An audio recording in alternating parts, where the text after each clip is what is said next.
Amigos, de Aquí Te Lo Explica, mi nombre es Giovanna Boone y el día de hoy me encuentro con el doctor Marco Camacho, que nos va a estar ayudando a resolver algunas dudas sobre la diabetes y la hipertensión. Buenos días, ¿cómo estás? Hola, muy buenos días. Muchas gracias por la invitación. Mi nombre es Marco Camacho, soy médico internista. Ok. Eh, Bueno, ¿qué te parece si empezamos con esta pregunta que es, ¿qué es la diabetes? ok, bueno, la diabetes en realidad es una enfermedad metabólica. Generalmente va acompañada de más de una enfermedad. No es habitual encontrarla sola. La podemos dividir en diabetes tipo 1, diabetes tipo 2, diabetes gestacional, que es la del embarazo, y otros tipos de diabetes. La gran mayoría, y los que yo creo que la mayoría conocen algún familiar, algún vecino, algún amigo, pues realmente es la diabetes tipo 2, que generalmente es provocada por mala alimentación, sedentarismo. Es la mayoría de las diabetes que yo creo que en algún momento alguno de ustedes va a conocer a alguien allegado, ¿no? Y generalmente también igual va acompañada de más de una enfermedad: hipertensión, triglicéridos altos, colesterol alto. Entonces, realmente no es una enfermedad tan aislada y no es nada rara. Cada vez es más y va más en aumento en la población en vez de ir disminuyendo, y es precisamente por la alimentación y la falta de ejercicio, ¿no? Pero si me preguntaran a mí qué es la diabetes, pues es una disregulación entre el control glucémico, el azúcar, perdón por la expresión, pero para que me entienda la Entiendo. mayoría, ¿no? Es el azúcar, la glucosa elevada en el cuerpo, donde el mismo cuerpo no puede controlarla, donde no puede mantener unos niveles normales y cada vez va más y más en aumento. Pero es básicamente eso la diabetes. Las consecuencias serán otras, pero si me preguntaran qué es diabetes, pues es la glucosa, el azúcar elevado en la sangre. ¿Y cuáles son, pues, los síntomas de una persona cuando tiene diabetes? Ok. Bueno, lo primero que tienen que saber es que normalmente es asintomática. Sí Ah, ok. existen síntomas en cuanto a la diabetes o en cualquier enfermedad metabólica, llámese hipertensión, triglicéridos, colesterol, pero normalmente es una enfermedad asintomática. Precisamente de ahí es donde está el mito. Me voy a adelantar un poquitito, Ujú. donde está el mito de, es que a mí me provocó diabetes un susto, ¿no? Un accidente, un coraje. No, no es cierto. Lo que pasa es que como es asintomática, si el día de hoy yo choco, yo tengo un accidente y es por primera vez que se me ocurre hacerme un examen de Ujú. glucosa, pues ese día me voy a dar cuenta que soy diabético, pero no quiere decir que yo a partir de noviembre del 2024 soy diabético, ¿no? Yo pude haber sido hace una semana, hace un mes, hace 3 años, y no hay manera de saber a menos de que yo me cheque periódicamente. Por eso está muy bien estandarizado a partir de qué edad tengo que checarme la glucosa y cada cuánto tengo yo que checarme la glucosa, porque en realidad ninguno de nosotros vamos a saber que somos diabéticos hasta que no nos hagamos una prueba de glucosa en sangre. Es ahí también donde entran los síntomas, porque generalmente cuando una persona tiene síntomas es porque su glucosa está muy elevada, y para que alcance esos niveles es casi garantizado que ya tiene más de un año de esta enfermedad. Entonces, realmente, pues síntomas, sí, puede yo perder mucho peso, orinar mucho, tener mucha sed, tener mucha hambre.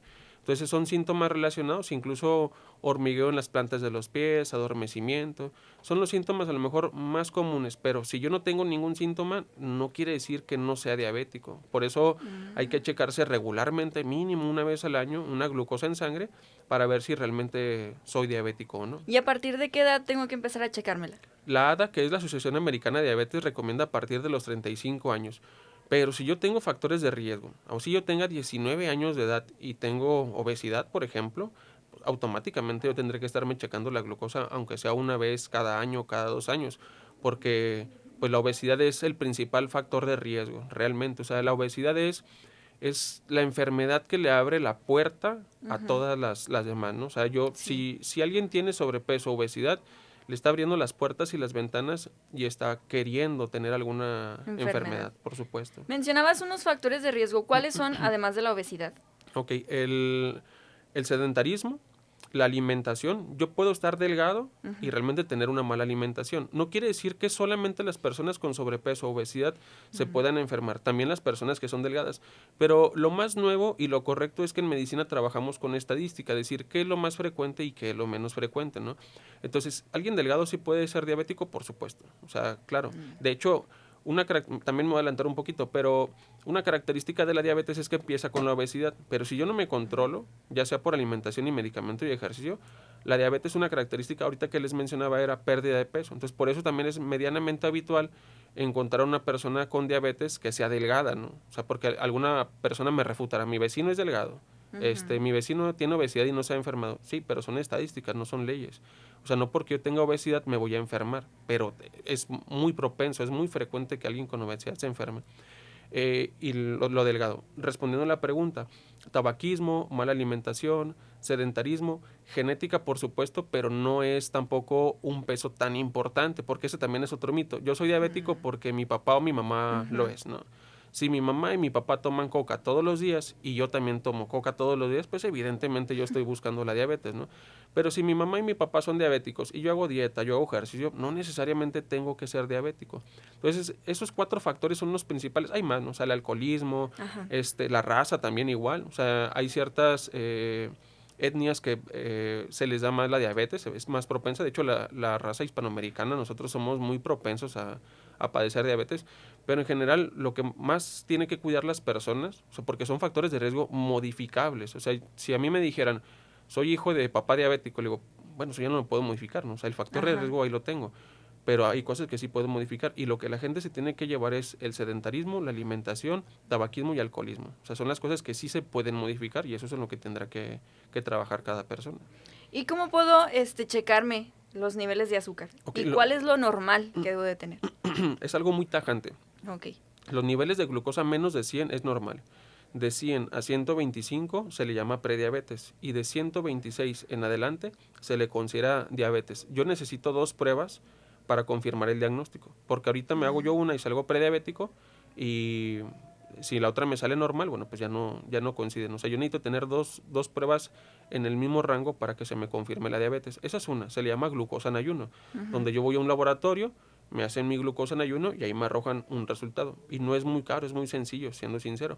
Eso es lo ideal, porque si ustedes hacen la prueba por glucometría, que es la del aparatito que mucha gente tiene en la casa, es algo cercano, pero no es algo exacto.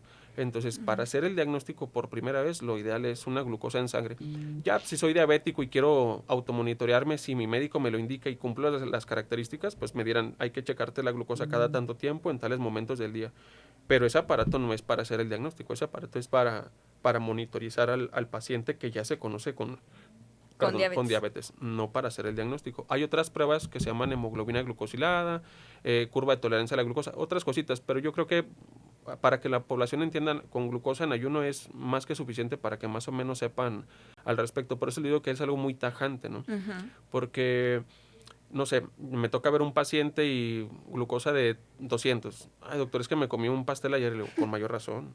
Porque una persona que no es diabética consume glucosa y controla muy bien la glucosa. Alguien que no es diabético o que es prediabético, perdón, esa persona con la enfermedad de diabetes obviamente consume glucosa y se le va a elevar. O sea, ellos no pueden controlar los niveles de glucosa por sí solos. Entonces también son cositas que debería de saber la gente para que domine en cuanto a esa parte, ¿no? ¿Y la prediabetes qué es? ¿Es lo mismo que la otra enfermedad? Es como una puerta a la diabetes. También es un factor de riesgo, también es cardiovascular, ahorita les comento esa parte.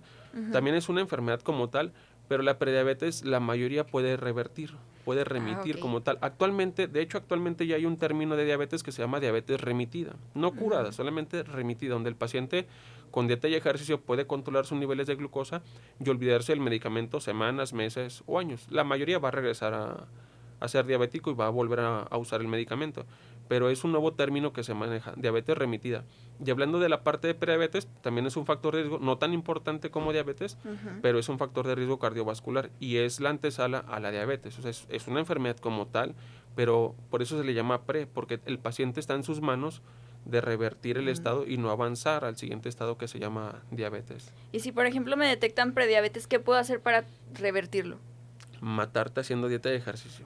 Esa es la recomendación que yo le hago a todas las personas. Cualquier enfermedad metabólica, triglicéridos, colesterol, hipertensión, diabetes, con dieta y con ejercicio, yo sé que suena trillado, muy trillado, ¿no? Y fantasioso, pero es la clave. O sea, es la clave para que una persona no tenga enfermedades. Yo creo que si ustedes tienen algún tío, abuelo en la periferia, en un ranchito, vamos, es que son agricultores, esa gente no se enferma. No. Esa gente vive 80 años en bicicleta y a caballo, y nosotros a los 50, 55 años ya andamos con muletas, Sí. con bastón. ¿Por qué? Por la obesidad, porque no nos movilizamos, comemos muy mal. O sea, y es de lo que vivo, ¿eh? O sea, en todo el día, todos los días estoy tratando de decirle a la gente, mire, si usted hace dieta y hace ejercicio, conmigo no va a venir. Así tan sencillo, conmigo no va a venir. Y va a ser muy fácil controlarlo. Pero si la persona se atiene al medicamento, pues evidentemente ahí estamos mal, tanto el médico como el paciente, porque el medicamento no es la solución. ¿Y cuál es el medicamento para una persona con diabetes? Uy, hay muchísimos medicamentos. De hecho, eso es lo más nuevo en diabetes. Hay medicamentos que me disminuyen el riesgo cardiovascular. Ahorita les tocó ese tema. Disminuye el riesgo de amputación, de diálisis, de infartos, de embolias. Disminuye riesgos de falla cardíaca, etcétera. ¿No? O sea, hay muchos tipos de medicamentos, desde las pastillas hasta la insulina. Entonces, básicamente todos los medicamentos son para bajar la glucosa. Le llamamos hipoglucemiantes. Entonces, bajan la glucosa, pero cada uno de los medicamentos tiene efectos benéficos, o sea, tiene extras que los demás no me dan, que eso es lo más nuevo en diabetes, ¿no? De no dar nada más el mismo tratamiento a todas las personas, sino ver de qué se beneficia, qué pastilla le beneficia más a cada persona, porque pues habrá diabéticos que ya tienen daño renal, habrá diabéticos que ya se infartaron. De hecho, es también una cosa que me gustaría que cada persona se llevara, porque la diabetes es asintomática. O sea, si estamos hablando que no me produce ningún síntoma, ninguna molestia, nada, pues la gente dirá, pues ¿para qué gasto mi tiempo en ir a formarme el seguro? ¿Para qué gasto mi dinero en consulta privada? Tomar un medicamento, o sea, ¿para qué lo hago si realmente no me produce ninguna molestia? Bueno, es para prevenir. Porque esas personas que son diabéticas se van a terminar infartando, amputando, dializando, ciegos o embolias, entre muchas otras cosas más. Pero yo creo que las 5 principales complicaciones que vemos día a día en un paciente diabético son esas. Y realmente la gente se empieza a cuidar hasta que presenta una complicación. Cuando yo les digo, ¿sabe que ya está pronto para dializarse? No, yo me voy a cuidarle. Pues no, la verdad es que eso era hace años, no ahorita. Ahí es donde también les digo yo a los pacientes, la diabetes en realidad no es tan mala. No es como que una enfermedad que ustedes digan, híjole, ya estoy condenado a que me pase algo, ¿no? La diabetes incluso es una enfermedad, si lo quieren ver, benévola. Por supuesto que no habrá, nadie quiere enfermarse, ¿no? Y digo, con algún colega que me esté escuchando algo, pero por supuesto que nunca va a ser bueno tener diabetes, pero hasta cierto punto es benévola si uno la sabe ver así. ¿Por qué? Si a mí el día de hoy me dijeran, ¿tienes diabetes?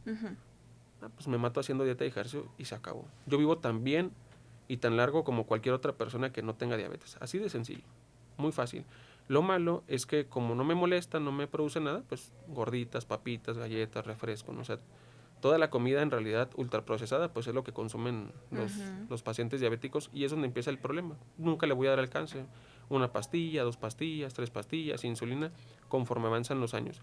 Entonces, realmente la diabetes es solamente un aviso. Es un aviso de decir, algo está haciendo mal, cuídese porque si no de a 10 a 15 años le va a tocar una complicación. Entonces, por eso les digo que es una enfermedad benévola, porque no es como que yo diga, me dio diabetes y mañana me voy a dializar. No, tengo un buen colchón de años y años para estarme cuidando, porque si no me cuido, todavía me da ese colchón de 10, 15 años para que me toque algo. O sea, no es tan mala como la gente lo piensa, siendo sincero. Y al contrario de la prediabetes, ¿la diabetes no se cura? Se puede remitir, pero no se cura. Se remite. El término remitir es, hago dieta y hago ejercicio. Solamente son ciertos tipos de pacientes, no todos aspiran a eso, ¿no? Que tampoco es debería de ser, ¿cómo decir?, la meta.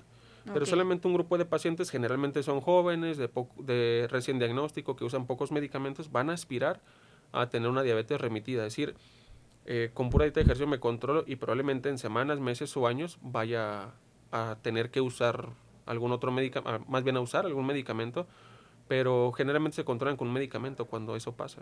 ¿La metformina es un medicamento para controlar la diabetes? Exactamente. Hasta hace unos años era el medicamento de elección. Era el mejor medicamento hasta hace unos años porque pues demostraba muchos beneficios la metformina.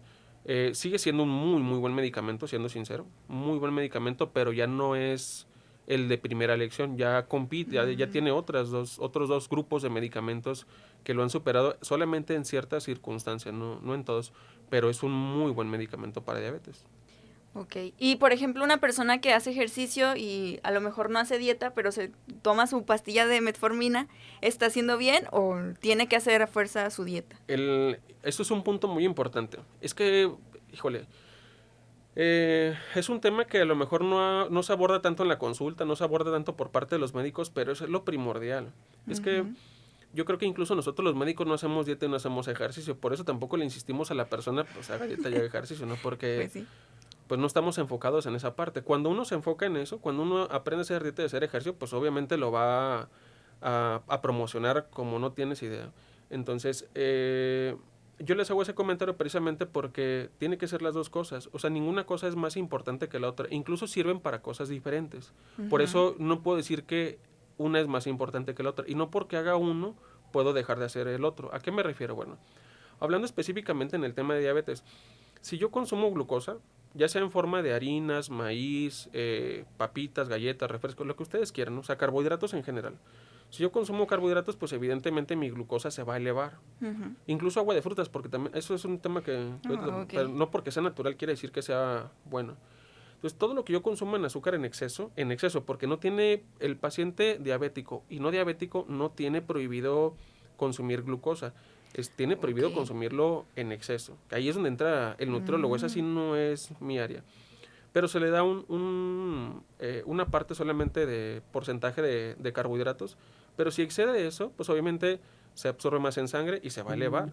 Entonces, ¿qué es lo que yo tengo que hacer? Pues darle más medicamento. Ajá. Pero si ese paciente disminuye su consumo, que ya estaba muy alto, ese paciente que a lo mejor almuerza, come y cena con refresco, Sí. disminuye, dejando el refresco para empezar, bueno, pues automáticamente, sin hacerle ninguna intervención médica, sus niveles de glucosa van a bajar. Por eso les digo, no hay nada más natural que la dieta y que el ejercicio para controlar a un paciente. Es ahí donde nosotros los médicos tenemos mucho que insistir en la dieta y en el ejercicio, porque pues evidentemente es la clave. La clave no es el medicamento, la clave es eso. De hecho, a mí me facilita mucho mi trabajo porque si mi paciente se apega, pues una pastillita y se acabó. En cambio, entre más coma, menos se mueva, pues automáticamente yo tengo que ir dándole más y más y más medicamento y no es la clave. No porque le haga daño el medicamento. Si mi paciente necesita 20 medicamentos, pues se le dan 20 medicamentos, no le van a hacer daño. Pero no es la estrategia, no es la solución. De hecho, obviamente siempre será buscar darle menos y menos y menos medicamento al paciente, siempre y cuando ponga de su parte, porque no es de deme menos medicamento, pero no quiero hacer dieta y ejercicio, ¿no? Entonces, tampoco es por ahí. Bueno, entonces eso es la parte de la dieta. Y la parte del ejercicio funciona muy aparte, es algo muy independiente porque, pues a lo mejor en lo que me podría a mí ayudar en el control de glucosa, específicamente hablando de diabetes, es porque consume más energía, ¿no? Yo me muevo más, pues obviamente consumo más energía. Me muevo menos, entonces prácticamente lo que yo consumo no lo gasto. No. Entonces, hablando específicamente de diabetes, y tiene mucho que ver el desarrollo de la masa muscular. Entre más músculo tiene una persona, es más sensible a la insulina. Deriva mucho la diabetes, uno de los grandes factores es la resistencia a la insulina. Y un modo de contrarrestar la resistencia a la insulina es que mi paciente haga ejercicio y sobre todo haga masa muscular. Entonces ahí está donde se le dice al paciente de preferencia combina ejercicio aeróbico y anaeróbico. ¿Qué quiere decir? El aeróbico es correr, nadar, trotar, bicicleta, y el anaeróbico pues será a lo mejor ligas, pesas, aparatos donde desarrolle la masa muscular. Pero ¿por qué, si me ayuda a controlar muy poquito la glucosa, por qué es tan importante que, al igual que la dieta? Bueno, porque el ejercicio es lo que les va a dar a ustedes la independencia cuando lleguen a los 60, 70 años. ¿A qué me refiero? Sean un poquito, perdón por la palabra, pero sean un poquito chismosos, sean un poquito a lo mejor criticones en el buen sentido y vean a las personas adultos mayores, vean cómo todo mundo envejece de manera muy diferente. Sí. Habrán visto personas que a los 60 años ya andan con bastón y silla de ruedas y habrán visto personas de 70, 80 años, como ahorita hablamos de los agricultores, que andan muy independientes. Bueno, pues si ustedes lo que buscan es no darle molestias a nadie, no verle la cara a nadie, no tráeme, llévame, hazme de comer, límpiame, báñame. O sea, ese tipo de cosas. Si ustedes no buscan eso, muévanse, o sea, hagan ejercicio, porque esa es la clave. O sea, la clave es que entre más se mueven, mejor le va a la persona. Y entre menos se mueve, peor le va. Hay un dicho que dice, se jubiló y se acabó. Y es el mejor dicho del mundo. Es el dicho que todo mundo debería de conocer, porque es verdad.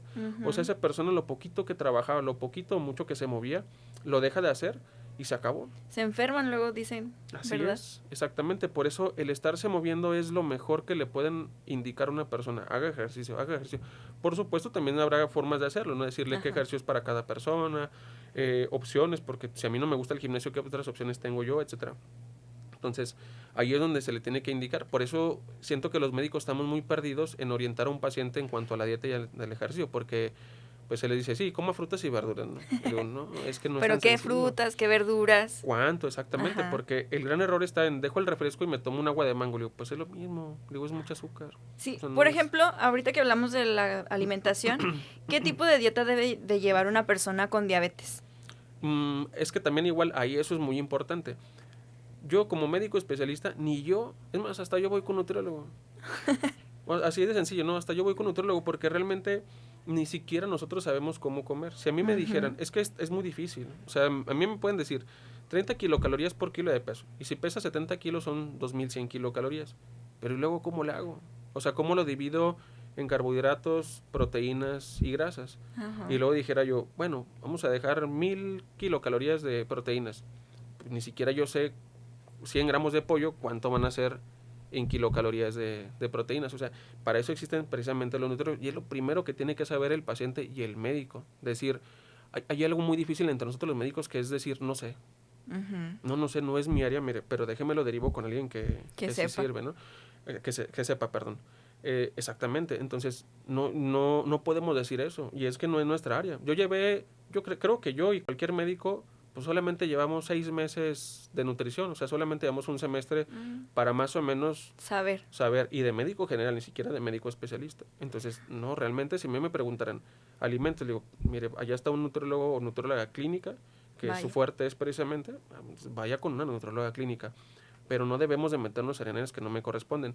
Lo más que yo los oriento en la consulta es, deje los refrescos, eso nunca va a estar permitido ni para alguien sano, ni para alguien con menos, para Ni el alguien con refresco enfermedad. ese que ahora dicen que sin azúcar, porque mucha Eh, gente se va por, pues dice que sin azúcar, sí me lo puedo consumir. tiene también otros ingredientes que tampoco no son tan Ajá. saludables, que incluso la OMS notifica que se deben de consumir lo menos que se Posible. pueda. No quiere decir, espero y no se malinterprete la siguiente frase, ¿no? Pero hace más daño a una persona que no es diabética que a una que es diabética. Porque a esa que no es diabética estimula constantemente la producción de insulina. Se llaman edulcorantes. Ya habrán visto algunas etiquetas en los refrescos sin Ajá. azúcar que dice contiene edulcorantes. Bueno, esos precisamente estimulan la producción de insulina. Son sustancias que dan la sensación de tener algo dulce la bebida.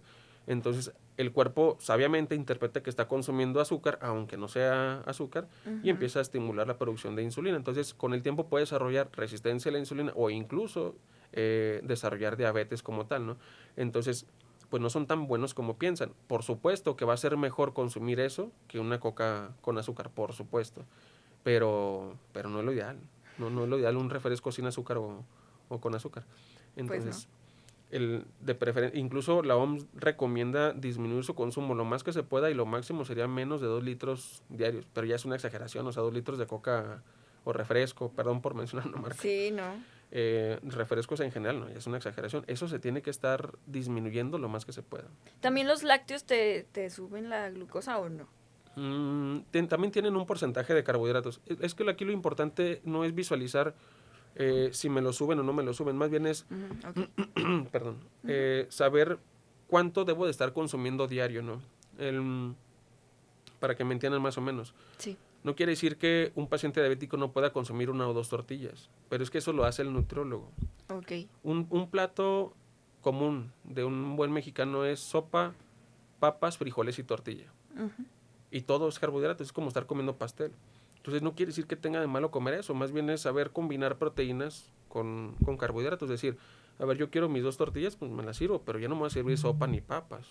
Me Ay, sirvo no, pues no. pollo, carne, pescado, lentejas, garbanzos, o sea, me sirvo alguna proteína de origen vegetal o de proteína de origen animal, ¿no? Ujú. Entonces, o se me antoja mucho el arroz, pues entonces quite las tortillas. No se coma arroz con tortillas.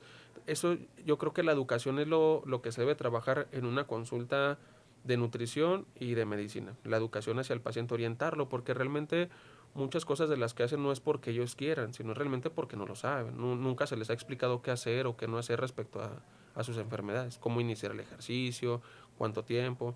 Yo creo que el 99% de las consultas de medicina de cualquier especialidad es, sí, de 30 a 45 minutos de ejercicio y coma frutas y verduras. Le digo, no, le digo, eso no Pues me no. sirve de mucho. Mm, mm. Mucha gente dice, yo hago ejercicio porque salgo a caminar. Digo, pero es que caminar es lo mínimo que tendríamos que hacer. O sea, no debería. Sí. Estamos tan mal sedentariamente que ya caminar está visto como un ejercicio y pues, realmente no. Es lo mínimo que deberíamos de hacer. El ejercicio es progresivo. O sea, que yo diga, aguanté 5 minutos trotando, pero en una semana aguanté 10, 15, 20. O sea, realmente me agito, me canso, me crea condición. Salir a caminar es, pues así como empecé en enero para diciembre, es exactamente lo mismo, ¿no? La misma distancia, al mismo tiempo. O sea, no es que me haya dado un plus ir a... Ajá. No quiere decir que sea malo tampoco, ¿no? Ok. Pero no es lo que se busca No es cuando lo lo ideal. dicen. Sí, así, exactamente. Y no es para todos. Ok. No es para todos porque ¿qué pasa si yo a alguien con obesidad le digo, salgas a caminar? Se va a lastimar rodillas y columna. Es una garantía. Se va a lastimar. ¿Y las personas que tienen obesidad qué pueden hacer? O sea, ¿cómo pueden empezar a moverse? Ok, es que el tema de obesidad a mí me encanta porque es lo que uno todos los días en la consulta. La obesidad, para empezar, ya es una enfermedad. O sea, no hay una persona que a mí me diga, yo soy sano, porque no soy diabético, no soy hipertenso. Le digo, no, ya la obesidad es una enfermedad. Y cuidado para esos de los que se defienden que no son diabéticos e hipertensos, porque a veces tienen un daño hepático en el hígado tan Ajá. avanzado pues que realmente eso maquilla una glucosa alta o una presión alta, unos triglicéridos o un colesterol elevado. Y en verdad conocerán a alguien, 150 kilos, 180 kilos, que presume no tener ninguna enfermedad. Le digo, no, le digo, a mí me asustaría porque lo habitual es que alguien que tenga obesidad tenga alguna enfermedad. Eso es lo que yo tendría que estar esperando. Pero cuando no pasa, es porque seguramente un órgano ya está muy dañado y está maquillando una enfermedad. Si ustedes conocen a alguien con cirrosis y que tenga diabetes, generalmente les quitamos los medicamentos porque empieza a bajar la glucosa por sí sola, porque el hígado ya no está produciendo, vamos, una de sus grandes funciones es mantener unos niveles de glucosa en sangre. Entonces, cuando deja de funcionar adecuadamente, pues la glucosa empieza a bajar, la presión empieza a bajar, triglicéridos empieza a bajar, colesterol empieza a bajar. Entonces, pareciera que no tienen ninguna enfermedad cuando realmente ya les falló un órgano. Entonces, hablando, perdón si Sí, no, no me hay desvío. problema. Y en el tema de obesidad es una maravilla. De hecho, yo creo que muchos medicamentos, muchos artículos orientados hacia nosotros de actualización médica están encaminados a tratar la obesidad. La obesidad debería de saberlo mínimo mucho, pero todos los especialistas tienen que saber esa parte de obesidad. ¿Por qué? Porque hay complicaciones mecánicas. Rodillas, columna, reflujo y vesícula. Es un artículo muy reciente que salió el mes pasado donde las divide de esa manera, ¿no? Esas son las cuatro, si mal no recuerdo, son solamente esas 4 complicaciones mecánicas. Hay complicaciones metabólicas, diabetes, presión, triglicéridos, colesterol y algunas otras más. Perdón, y en las mecánicas también viene apnea del sueño, ahorita les menciono esa parte. Y vienen por lo menos 20 tipos de cánceres relacionados con la obesidad. También entenderán por qué las personas con obesidad les da más, son más propensas a cáncer. Que ahí es también donde me dice mucha gente, es que los alimentos ya no los hacen como antes, por los fertilizantes, etcétera. Le digo, ni comen verduras, le digo, no podemos echarle la culpa Pues sí, a esa a parte, los ¿no? alimentos. Y la otra, pues son algunas complicaciones relacionadas en el sentido de ansiedad, depresión, irritabilidad. Ahí es donde entra la apnea del sueño. Eso también le va a interesar mucho a la gente que escuche. La apnea del sueño es una enfermedad que muy común y tiene muchas repercusiones. Esta sí no es asintomática. Esta enfermedad tiene alto riesgo cardiovascular, pero también produce gran cantidad de síntomas. Normalmente la vía respiratoria es rígida, permite que el aire entre y salga sin ningún problema. Pero ¿qué pasa con aquellas personas que tienen obesidad, fuman o cocinan con leña? Esa vía respiratoria deja de ser rígida y se vuelve como laxa. Entonces cuando se acuestan, con el peso de la lengua y el cuello empiezan a roncar. Y hay un punto en el que se oprime o colapsa y el paciente se ahoga. Es como si ustedes le pusieran una pistola en la sien a una persona. Es una sensación de muerte inminente. La presión arterial está hasta el cielo y el corazón está a 1000 por hora, ¿no? Y eso sucede cada vez que hace un colapso. Habrán visto que hay personas que roncan y dejan de respirar. Y hacen un suspiro o hacen un ronquido diferente al que estaban haciendo. Eso se le llama apnea. Y eso es precisamente donde se eleva la presión y el corazón está a 1000 por hora. Y eso sucede toda la noche, todas las noches. Entonces ahí entenderán por qué hay personas que se infartan o les dan embolias mientras duermen. Cuando nosotros vemos eso, estamos obligados a descartar y ver si el paciente no tiene apnea del sueño o no. Porque no quiere decir que no haya otras causas, ¿no? Pero la apnea del sueño es algo que debe de estar totalmente obligado el médico a buscar en un paciente que le da una embolia o un infarto mientras duerme. ¿Y cuáles son los síntomas? Bueno, pues constantemente se están despertando. O sea, cada vez que hacen una apnea, pues son micro despertares. Se supone que es un sueño superficial y cuando ocurre el sueño profundo y se relaja es cuando se ahoga y vuelve a despertar y vuelve a despertar. Entonces son micro despertares. Entonces entenderán, si el paciente nunca descansa en el sueño profundo, pues siempre anda cansado, ¿no? Los síntomas derivan, por ejemplo, dolor de cabeza en las mañanas, palpitaciones en las mañanas, se levantan como acelerados, ansiosos, se queda boca en las mañanas, ansiedad, depresión, irritabilidad, se enojan por cualquier cosa, no se pueden concentrar, se les olvidan fácilmente las cosas, sueño, habrán visto, sueño puede ser muy leve, los síntomas varían en intensidad. Ajá. Y también otra cosa muy importante, no quiere decir que debo de tener todos los síntomas, yo puedo tener 2, 3, 4 o todos los síntomas que les acabo de recitar. Cansancio es el más habitual, me llega mucha gente a la consulta diciéndome, perdón, no tendré unas vitaminas que me dé o algo por el estilo para tener más pila. Le digo, no, digo, hay que buscar la apnea del sueño. Nicturia, se levantan a orinar 2, 3, 4 veces en las noches, despertares nocturnos. Hay personas que de repente se sientan y se sienten ahogándose y otra vez se vuelven a acostar. Pesadillas, sueños vívidos. O sea, si yo veo una película de vaqueros, pues sueño con una película de vaqueros o algo por el estilo, ¿no? ¿Qué más? Antes, ¿la apnea del sueño le puede dar a cualquier persona? Sí, por supuesto. El 95% de las personas está relacionado con la obesidad y el otro 5% puede ser por causas de otorrino, crecimiento de amígdalas, tabique desviado, incluso hipertrofia de unas estructuras que se llaman cornetes, también no me dejan respirar.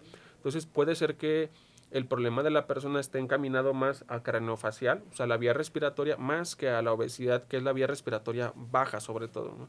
Entonces, de hecho, las personas que tienen apnea del sueño y obesidad, bajando de peso, muchas de ellas se van a curar, muchas de ellas va a revertir, ya habrá unas otras que no, pero la realidad es que muchas bajando de peso, y las que son de otorrino, pues así bajen o no bajen, pues esas hasta que no se corrija la causa, no va a volver a respirar normalmente mientras duerme. Pero la mayoría tiene que ver con obesidad. Ahí entenderán muchos de esos síntomas precisamente. Y la solución pues es ponerles un CPAP. No sé si han visto alguna vez una serie, película, alguna mascarilla con la que duermen. Pero eso es una maravilla porque yo le digo a veces, jugando a la gente, le digo, a mí me gustaría tener apnea del sueño. Porque es que imagina que te dijera, no has rendido física, mentalmente y emocionalmente al 100%.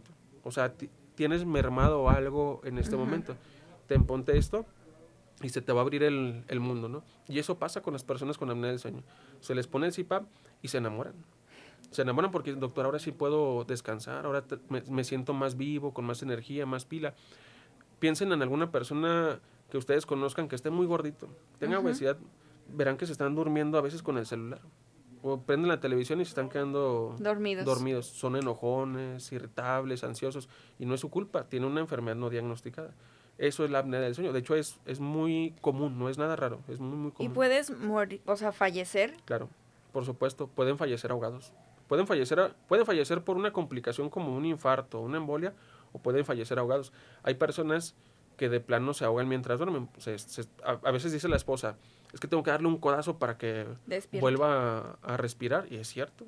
O sea, es cierto, pueden fallecer ahogados, por supuesto. Y por ejemplo, sí, es que yo tengo un conocido que tiene apnea del sueño. Entonces él platica que él, o sea, estaba dormido, lógicamente, y de repente ya no se acuerda de nada. Y nada más o sea, de repente solo despertó y ya le empezaron a decir, pues es que dejaste de respirar, no sé qué te pasó, y él no se acuerda. Esto es muy, o sea, ¿suele pasar? No, no es lo común, pero bueno, no es lo común, pero no porque no se vea, ¿no? O sea, no es lo común porque en realidad, pues imagina, bueno, quitamos tu conocido, pongamos el nombre de otra persona, ¿no? Imagina una persona que fallece ahogada. Sí. En el día o en la noche. Pues para saber realmente si falleció por apnea del sueño o no, pues normalmente no se hacen autopsia, no se hace nada de esa parte, ¿no? Y también igual sería presenciar que realmente dejó de respirar. ¿Qué tal si se infartó, por ejemplo, mientras dormía? O sea, ¿cuántas veces ustedes no han escuchado? Murió dormido. Ah, seguramente se infartó. Y es lo primero que a lo mejor el médico le pone o el mismo familiar se queda con ese diagnóstico. Pero realmente qué le pasó, no sé. O sea, y no hay manera de saberlo. Entonces, decir yo, sí, efectivamente, es muy común que fallezcan ahogados por apnea del sueño. Híjole, sería mentira de mi parte realmente decir, si fallecen por esto, no. Lo que sí es común es que sí se ahoguen en las noches, pero que fallezcan por ello sería muy difícil, porque para empezar no llegan conmigo. Sí, yo veo pacientes hospitalizados, pero no es como que lleguen a piso de hospital Ajá. a fallecer por ahogamiento, ¿no? O sea, a lo mejor llegan a urgencias y a ellos les tocará, a lo mejor a un urgenciólogo le tocará más ver esa parte de cuántos ahogamientos vio sin ninguna causa y probablemente pueda ser apnea del sueño. Pero yo decirles un número realmente qué tan frecuente pasa, desconozco. Y no está reportado tampoco en un papel. Ok. Es un artículo, ¿no? Y bueno, cambiando un poco de tema y Adelante. volviendo al anterior, ¿la insulina qué es? La insulina. Ok, la insulina es una hormona que nosotros producimos por parte del páncreas. Entonces, esa digamos que es como una llave para que la glucosa pueda entrar a la célula. Todas las células del cuerpo, llámese piel, cerebro, corazón, lo que ustedes quieran, requiere glucosa para funcionar adecuadamente. Para eso se requiere. Entonces, pero la glucosa no puede entrar, o sea, no puede ser utilizada si no hay insulina. Necesita esa llave para que pueda pasar. Entonces, la mayoría de las personas diabéticas o no diabéticas producen insulina, a menor o mayor rango, pero se produce la insulina. Entonces, hay insulina sintética, que es la que usamos con los pacientes diabéticos, precisamente de manera exógena, de manera externa. Ajá. La inyectamos precisamente, ¿no? O sea, a través de unas jeringas subcutáneas, y es precisamente para que puedan hacer esa acción. O sea, básicamente es para bajarles o controlarles la glucosa. Pero de manera entendible, pues es una llave para que pueda entrar la glucosa y pueda ser utilizada. Esa glucosa, ese azúcar, es la principal fuente de energía más rápida en el cuerpo. O sea, si tú dijeras, pues voy a hacer ejercicio, quiero salir corriendo, lo primero que va a usar el cuerpo es la glucosa. La glucosa porque es, aunque no sea la forma más eficiente, la forma más rápida de generar energía. Sí puede agarrar, sí se puede agarrar energía por parte de las proteínas o de las grasas, pero tarda más tiempo. Entonces la glucosa para eso sirve, y la insulina pues es la llave para que se pueda usar. ¿Y la insulina es mala? No, O sea, si por ejemplo me la recetó el doctor, ¿en algún punto puedo dejarla de consumir o no? Sí se puede si el paciente bueno, hablando de diabetes tipo 2, porque los diabéticos, que no, esa parte pues, es más rara esa enfermedad, pero los diabéticos tipo 1 nacen, tienen la mala suerte con eso y no producen su propia insulina, y el tratamiento básicamente es insulina, o sea, no hay otra opción. Y por más que hagan dieta y ejercicio, seguirán con esa deficiencia de producción de insulina. Es tener mala suerte donde su páncreas no la produce. Pero todos los demás que tenemos diabetes, bueno, esa diabetes tipo 2 precisamente se trata con la dieta y con el ejercicio que mencionábamos. En algún momento puede avanzar tanto que 2, 3 medicamentos de insulina serán necesarios para controlar la glucosa. Hay momentos muy precisos donde la insulina sí es obligada, que generalmente es cuando tiene la glucosa muy elevada o alguna complicación aguda irreversible, ¿no? Que son niveles muy muy altos de glucosa, y ahí se le tiene que administrar insulina al paciente. Sí se puede dejar de usar si el paciente, muchos de ellos, de hecho me toca. ¿Qué pasa? Espero y se entienda esto muy bien. ¿Qué pasa con el paciente que trae 400 de glucosa? No se conoce a diabético, se le hace el diagnóstico. Yo estoy obligado, incluso por guías, y es como está normado, darle insulina o darle incluso hasta 3 medicamentos vía oral. Pero si tú trabajas y le explicas a la persona qué es lo que tiene que hacer, qué es lo que no tiene que consumir medianamente, incluso sin que aún me haya pisado al nutriólogo, si yo le dejo lo que le toca teóricamente, le va a dar unos bajones de glucosa. Se va a sentir peor de lo que se sentía y te va a reclamar, obviamente, ¿no? Entonces, ¿por qué comento este ejemplo? Porque si yo manejo insulina, pero me empiezo a aplicar y hago lo que debo, cada vez voy a necesitar menos y menos y menos medicamento. Es muy habitual, por ejemplo, en instituciones, ver pacientes que usan 3 medicamentos y 60 unidades de insulina. Ahí yo nada más viendo eso digo, el paciente no se cuida. Porque si un paciente se cuida, todos esos medicamentos le darían bajones. No sé si me expliqué bien en cuanto a eso. Y sí, por supuesto que se puede dejar. Mala no es. Lo único que me traduce cuando yo me veo a un paciente con mucha insulina es que no está haciendo nada por su enfermedad. O sea, todo se lo está cargando a las pastillas, ¿no? No está haciendo él realmente lo que le toca, porque una cosa que también tienen que saber es que la diabetes es dinámica. Y la hipertensión y los triglicéridos y el colesterol, pero sobre todo la diabetes. La diabetes es una enfermedad dinámica, no es una enfermedad estática. ¿A qué se refiere? Que si yo empiezo con una pastilla, pues yo la puedo acrecentar y mañana son 2, 3 pastillas, 4 pastillas e insulina. O yo incluso la puedo revertir parcial o totalmente, no decir, bueno, pues yo usaba 4 medicamentos, pero empecé a bajar de peso, dieta, ejercicio, y cada vez necesito menos y menos medicamento. Entonces, eso sí es lo que tendrían que saber, ¿no? O sea, que no es una enfermedad que siempre vaya a ser exactamente igual. Si yo la alimento, así tal cual con comida, pues lo único que yo hago es acrecentarle y requerir más medicamentos. Ok. Y cambiando de tema a la hipertensión, ¿qué es la hipertensión? La hipertensión, pues, también es un estado donde el cuerpo no puede manejar una presión arterial normal y tiende a acrecentar. También igual tiene múltiples factores de riesgo y son muy similares a los de la diabetes. Pero también igual, algo que también no les mencioné es que la diabetes y la hipertensión también puede dar por senectud. Aunque yo haga mucho ejercicio, mucha dieta, yo puedo ser hipertenso a los 70, 80 años. Por supuesto que no será lo mismo ser hipertenso diabético a los 30, a los 40 años que hasta los 70, a los 80 años, ¿no? Pero la hipertensión básicamente es un estado donde la presión arterial está muy alta. Eh, para que más o menos entiendan, la presión arterial es una de las grandes... La frecuencia y la presión arterial es lo que hace que circule la sangre a través del cuerpo. Imagínense que si no hay presión en la casa de agua, pues no sale agua en la llave, ¿no? Pues lo mismo es en el cuerpo, o sea, si no hay una presión adecuada, si está muy baja, pues no circula adecuadamente la sangre, ¿no? Y si está muy elevada, pues claro, podría circular más de lo normal, pero lo importante es que una presión elevada tiende a dañar los órganos en el cuerpo. Es como el ejemplo que yo le pongo a los pacientes es, pues imagínense que le ponen mucha presión en una tubería de agua, pues va a reventar en algún punto alguna estructura de la tubería, pues lo mismo es en el cuerpo, puede tener hemorragias o daño, a lo mejor un poquito más rebuscado, pero daño vascular en el cerebro o en el corazón, y no necesariamente por sangrado, sino por otro tipo de modificaciones en las arterias, vamos. ¿Y cuáles son los síntomas de una persona que tiene hipertensión? ¿O también es silenciosa? También es una enfermedad silenciosa, pero también tiene síntomas, o sea, los síntomas son más raros, no son comunes, pero también es una enfermedad silenciosa. Y los síntomas a los que se podría ver una persona, pues es un dolor de cabeza, generalmente es como pulsátil, ¿no? Se siente como si le pulsara la cabeza, zumbido de oídos, ven como lucecitas, o sea, de repente ven como destellos, puede tener hemorragia a través de la nariz, o incluso hemorragias en los ojos, de repente que tienen un ojo muy rojo, más de lo normal.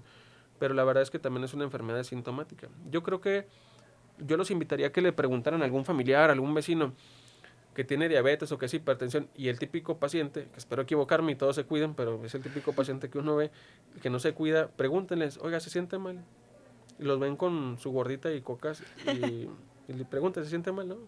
No se sienten mal, la verdad es que es lo que yo les comentaba, realmente es asintomática, no les produce ningún síntoma.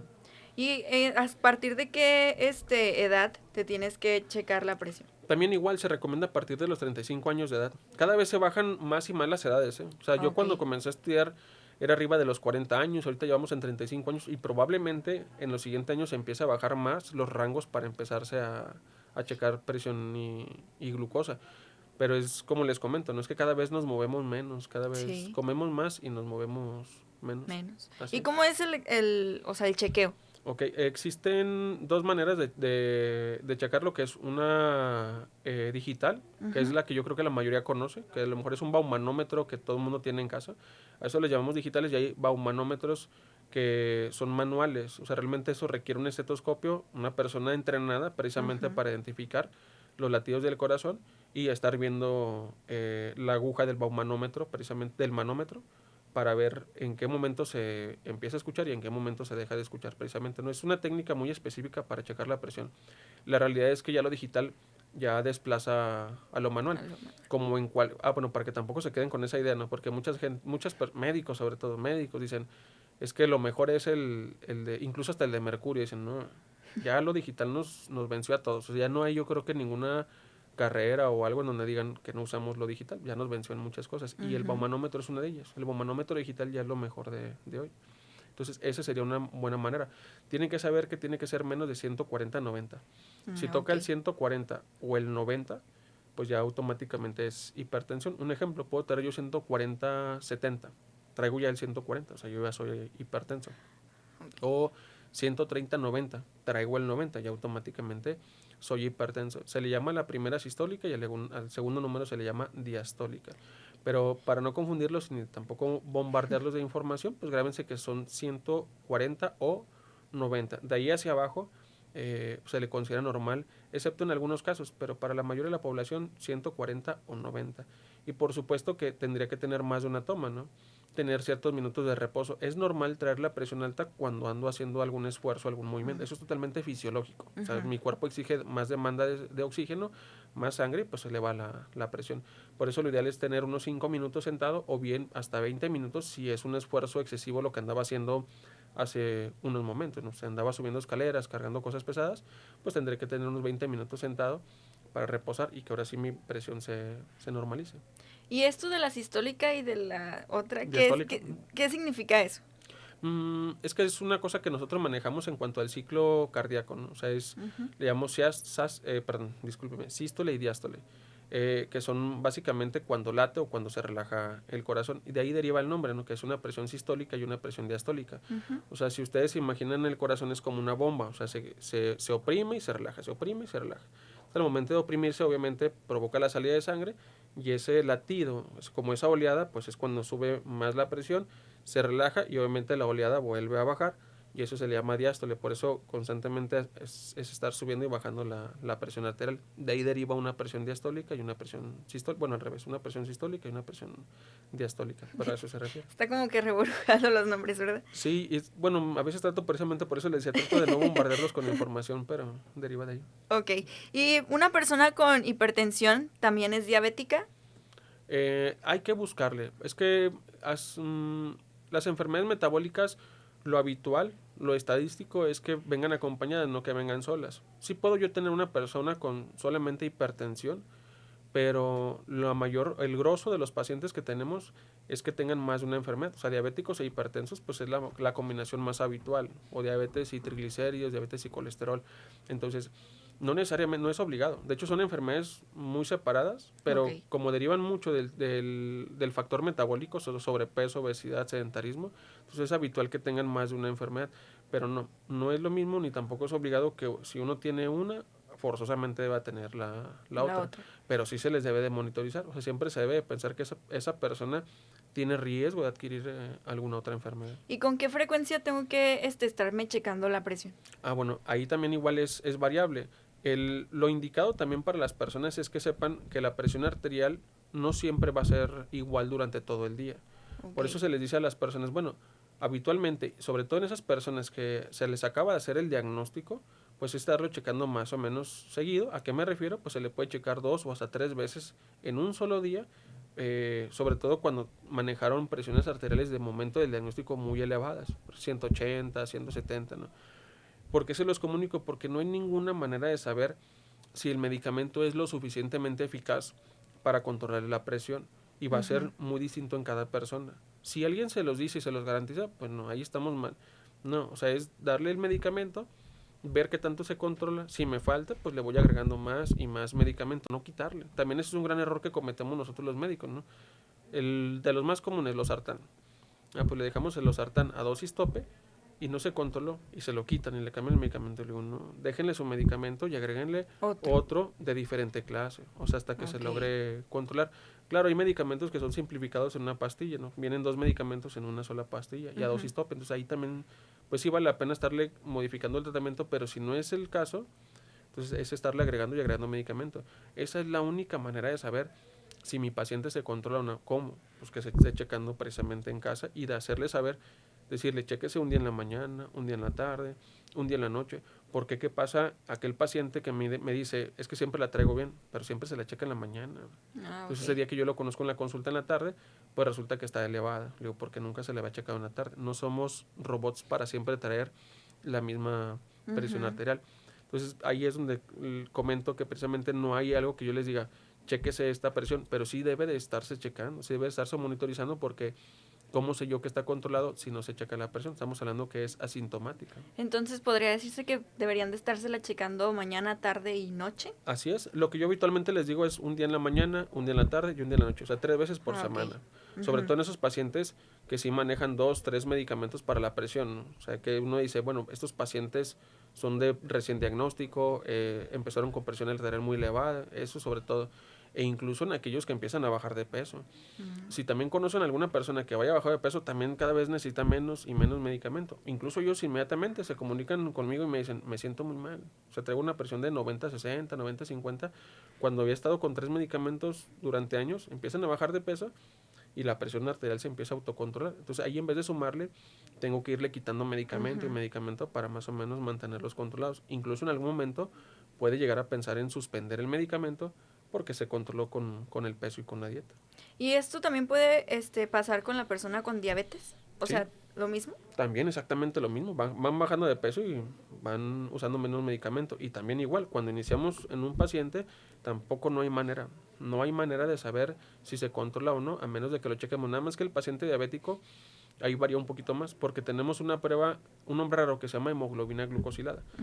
Ese tipo de prueba va encaminado precisamente a ver el control en los últimos 3 meses de un paciente diabético. Entonces, con una prueba en sangre podemos ver qué tan bien o qué tan mal estaba en los últimos 3 meses. Entonces, también en ellos no tengo tanto necesidad de estarlo checando porque tengo esa prueba en sangre que me ve los últimos 3 meses.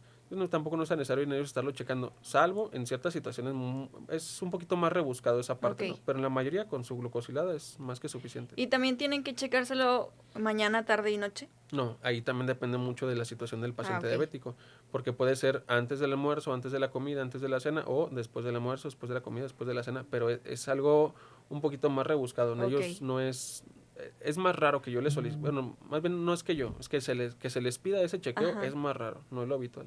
Ok, y ya como para finalizar, tengo aquí algunos mitos sobre la hipertensión. A ver. El primero es si la hipertensión solo afecta a adultos mayores. No, pues tenemos pacientes de 15, 20, 25 años. Algo que no les comenté es, hay una hipertensión primaria y secundaria. La primaria es la que la mayoría de nosotros conoce, y la secundaria es porque hay una enfermedad de base. Tengo una enfermedad en los riñones, una enfermedad en el corazón o algo, y eso me eleva mucho la presión. Entonces hay que buscarle alguna otra situación, pero esa es la minoría. Entonces la hipertensión como tal, la primaria y la secundaria, lo puedo encontrar a cualquier edad, no es propia. Claro que es más frecuente en los adultos, y entre más grande, pues con mayor frecuencia lo observaré, pero no es exclusiva. Ok. ¿Y la hipertensión es hereditaria? No, tampoco. Es un factor de riesgo. La genética si ustedes imaginen un vaso con agua, perdón, y yo le agrego la genética, pues es un chorrito. Fumo, pues ahí le va otro chorrote. Tomo, pues le va otro chorrote. Tengo obesidad, pues otro chorrote. O sea, en algún momento es donde desborda y yo me vuelvo hipertenso. Todo mundo tenemos un vaso muy diferente. Porque también me van a decir, yo tengo un vecino que fuma, toma, tiene obesidad y no es hipertenso. Como les comentaba hace rato, ¿no? Puede tener algo ya de trasfondo o tener un vaso muy grande, o sea, tiene muy buena genética donde nada lo enferma. Bueno, pero eso no es lo habitual, eso es la minoría. Yo no puedo estarme tampoco esperando a que me llegue una enfermedad para empezarme a cuidar. Pero mencionando esa parte de la herencia, es solamente un factor, no es que yo necesariamente, porque son mis papás hipertensos, yo también lo vaya a hacer. Es solamente un factor de riesgo, no determina la enfermedad. Y otra sería perder tiempo, peso, perdón, te ayuda a disminuirla, a controlarla. Por favor, eso es lo que yo les pediría a todos. Yo les pediría a todos que vean la comida como algo malo, como una droga. O sea, una de las cosas que quiero que se lleve todo el mundo es que la comida en realidad es muy adictiva. Causa placer, me hace daño y es adictivo. Lo mismo que cualquier otra droga, lo mismo. Y la comida no está vista como una droga, está normalizado. Y si yo les dijera, ¿qué es lo que acaba con la vida de las personas con mayor frecuencia? La comida. Si ustedes me preguntan, yo creo que no hay mayor hospital aquí en La Laguna que tenga más trabajo que la 16. Sí.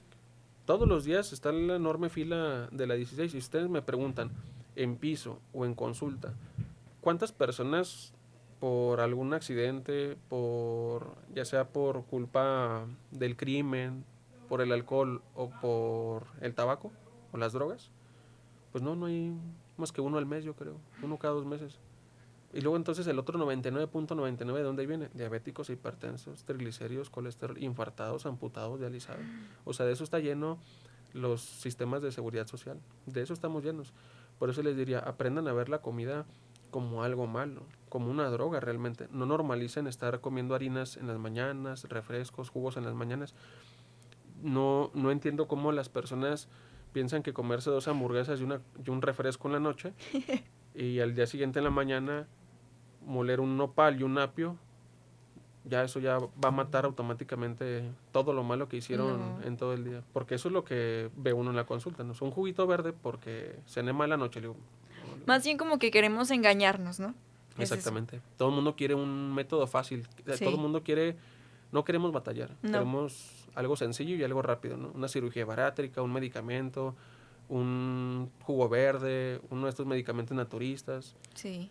Y yo le digo a la gente, pues qué cosa más natural hay que hacer dieta y que hacer ejercicio. No le pido $1,000,000, no le pido nada más le digo dieta y ejercicio y no hay nada más natural que eso, pero no le gusta a las personas, ¿no? A las personas les gusta algo más sencillo. Rápido. Sí. Incluso estos medicamentos naturistas nos pueden perjudicar más. Por supuesto, dejen de tomarlos. Por supuesto, porque está muy bien asociado. Si ustedes buscan específicamente esas marcas y buscan hepatopatía o cirrosis, está totalmente demostrado que esos medicamentos naturistas les producen un daño a las personas, pero no lo saben ver. Y en realidad funcionan también como negocios piramidales, ¿sí? O sea, también si ustedes preguntan a esas personas, funcionan también como un negocio piramidal. Entonces yo le diría, no, o sea, mejor dejen de usar eso, coman bien, hagan ejercicio y nada más. Es todo lo que hay que hacer, no hay que buscar algo fantasioso, ¿no? Algo irreal, ¿no?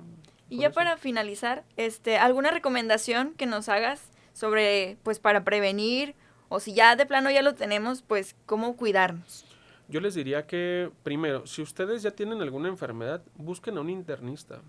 Okay. En verdad, busquen un internista, sean hipertensos, diabéticos, porque el internista siempre va a ser como el, ¿cómo decirles? Es el que dirige prácticamente casi todas las enfermedades. Yo no voy a saber más de cardiología que un cardiólogo o de diabetes que un endocrinólogo, por supuesto que no. Pero nosotros vemos un panorama muy amplio. De repente un subespecialista le mueve un medicamento que le perjudica a otra enfermedad que no es de su área. Y eso sucede comúnmente en la práctica. Por eso siempre le digo a los pacientes, no tiene que ser conmigo, busquen a su internista de confianza, pero vayan con un internista. O sea, realmente él es el que les va a tratar la mayoría de sus enfermedades y él es el que va a llevar la batuta en sus enfermedades. Salvo que no pueda con algo específico, pues ya lo derivará y le dirá a algún otro médico subespecialista, no he podido controlar esto, etcétera, pues buscarán alguna opción, ¿no? Pero siempre busquen esa parte si ya tienen una enfermedad. Y si no tienen ninguna enfermedad, pues tampoco es necesario que acudan con un internista. Pueden ir con su médico general, médico familiar. Vengo a checarme a ver si mi presión, glucosa, triglicéridos está bien. No, está perfecto. Bueno, ya les dirá realmente si está normal o no está normal. Pero no dejen de checarse por lo menos una vez al año. O sea, sepan ver que también igual la diabetes mata más que un cáncer de mama, porque le tenemos miedo a un cáncer, ¿no? Pero la diabetes mata mucho más. O sea, sepan también igual ver el impacto que tienen las enfermedades metabólicas en el día a día. Y otra cosa que también espero que se lleven mucho es que esas enfermedades, perdón y si me extiendo a lo mejor un poquito, tengo pacientes que me dicen de algo me tengo que morir, pero la realidad es que la diabetes no hace eso, discapacita. O sea, si a mí me cortan una pierna no es como que yo diga, ya se me acabó la vida, ¿no? No, pero le voy a cargar la mano a alguien de al lado o a alguien hacia abajo. O sea, realmente las enfermedades metabólicas discapacitan y distorsionan toda la dinámica familiar. O sea, si ustedes conocen a alguien que se dializa, pues ahí hay que estar todos los días dializándolo, estarlo cuidándolo, bañándolo. O sea, realmente uno se vuelve una carga hacia los demás. Por eso yo les invitaría a dejen tener también esa mentalidad de algo me tengo que ir, ¿no? De algo tengo que fallecer, ¿no? No, la realidad es que no le cargan la mano hacia alguien más. Y no sobre todo hacer ejercicio. Así es. Y comer bien. Exactamente. Suena trillado, en verdad, pero es la clave de todo. Y bueno, ¿alguna red social donde te podamos encontrar? No, pero tengo consulto en la Clínica San Francisco y en el Sanatorio San José en Gómez y en Torreón. Está por la Allende, la Clínica San Francisco, y el Sanatorio San José pues está sobre la mina en el centro de Gómez Palacio. Ahí con todo el gusto podría atenderlos a cualquiera de ustedes. Muy bien, pues muchas gracias por estar aquí, por resolver estas dudas que teníamos. Espero tenerte pronto otra vez. No, al contrario, gracias por la invitación. Sí. Muy bien, pues hasta aquí llegó el capítulo de hoy. A mí me pueden encontrar en todas mis redes sociales como Giovanna Boone y nos vemos a la próxima.